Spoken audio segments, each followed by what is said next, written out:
Good day, everyone. Today, I will demonstrate how to disable mobile data usage and the YouTube application on your iPhone.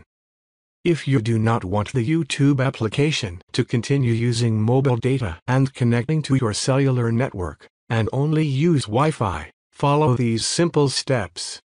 Open the Settings app on your iPhone. Scroll down to the list of all downloaded applications arranged in alphabetical order.